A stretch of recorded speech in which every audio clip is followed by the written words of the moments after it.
Je crois en Dieu, le Père Tout-Puissant, Créateur du ciel et de la terre. Nous sommes arrêtés la dernière fois sur la nature de l'homme. Nature absolument merveilleuse, puisque l'homme participe, on peut bien le dire, par son intelligence et sa volonté, à l'intelligence et à la volonté de Dieu. Il est créé, comme dit l'Écriture sainte, à l'image de Dieu. Il est créé, et il faut bien comprendre que la nature de l'âme de l'homme est créée directement par Dieu. Notre âme et l'âme de chacun d'entre nous ne vient pas de la matière.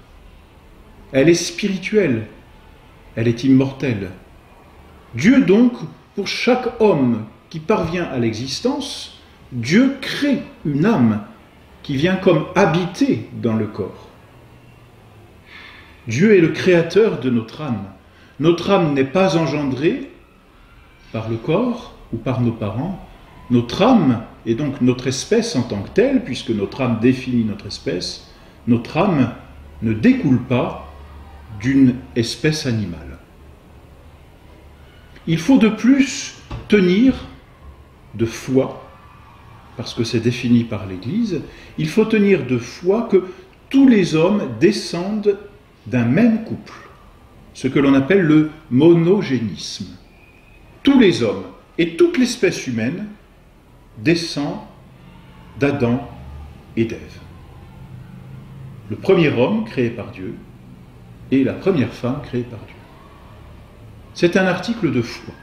C'est-à-dire que celui qui refuserait cette vérité serait simplement hérétique. Nous descendons tous d'Adam et Ève. Dieu a créé donc, à la fin même de toute son œuvre créatrice, Dieu a créé l'homme, Adam. Ce premier homme, il l'a créé heureux, maître de toute la création. C'est Adam qui va nommer chacun des animaux. Et tout obéit à Adam. Il le crée dans le paradis terrestre, dans un état de félicité, de bonheur et d'innocence. Et voyant que, comme dit l'Écriture, il n'est pas bon que l'homme soit seul, Dieu crée la femme, compagne de l'homme. Il endort Adam, nous connaissons cet épisode, et il tire de la côte d'Adam Ève, la première femme, mère du genre humain.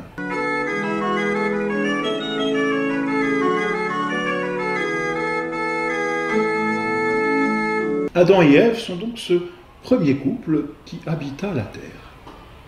Créés chacun dans l'état d'innocence, ils habitaient le paradis terrestre, lieu de félicité et de bonheur. Le bon Dieu les avait gâtés, en plus de leur donner une nature humaine, comme nous l'avons vu précédemment, avec un corps, une âme et un équilibre parfait. Le bon Dieu s'était complu à leur ajouter d'autres dons. D'abord des dons surnaturels qui les dépassent infiniment. Le bon Dieu s'est dit, je vais les faire participer à ma propre vie divine. Je vais leur donner donc ce que l'on appelle la grâce. Je vais leur donner quelque chose de ma vie pour qu'ils puissent vivre avec moi, pour qu'il puisse y avoir comme une communication avec ma vie divine, cette vie trinitaire que nous avons exposée il y a quelque temps. Le bon Dieu a donc donné des dons surnaturels, c'est-à-dire qui ne sont pas de l'ordre naturel et qui nous dépassent infiniment. Ce que l'on appelle la grâce. Dans l'âme d'Adam et Ève, il y avait cette grâce, c'est-à-dire cette vie divine qui coulait et qui inondait, si l'on peut dire, l'âme d'Adam et Ève et leur permettait de vivre avec le bon Dieu. Avec cette grâce venait non seulement donc cette vie divine, mais la capacité d'agir selon cette grâce, c'est ce que l'on appelle les vertus surnaturelles. Le bon Dieu avait donné à Adam des vertus surnaturelles, la foi, l'espérance, la charité, et nous en reparlerons très certainement plus tard, et puis toutes les vertus morales qui leur permettaient d'agir d'une façon bien supérieure à la façon d'agir humainement.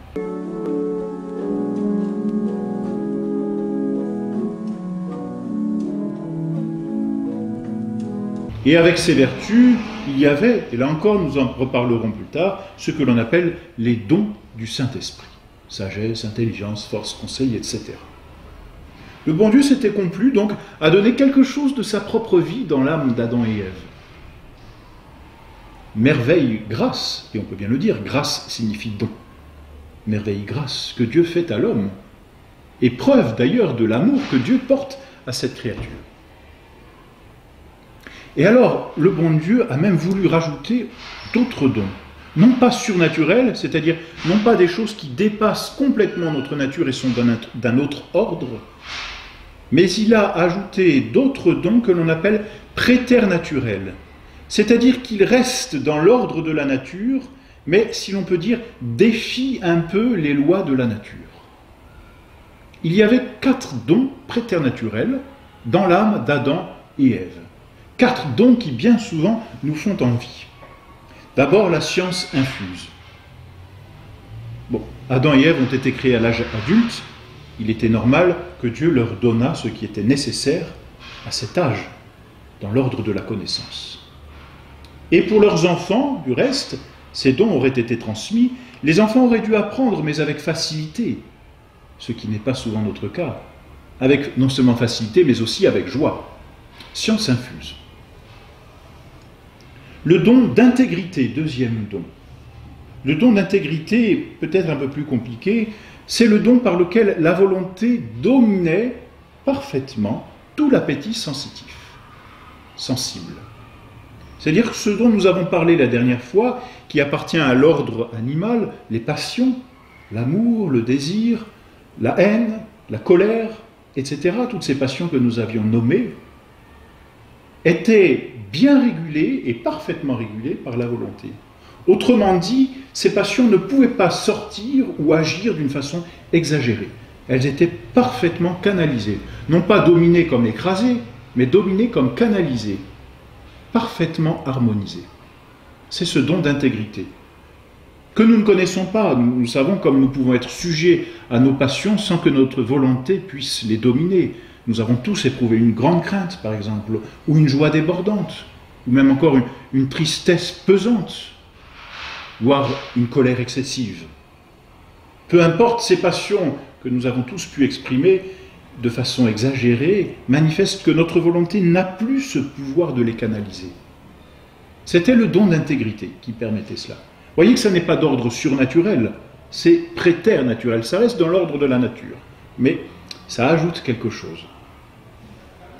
Troisième don, on l'appelle l'impassibilité.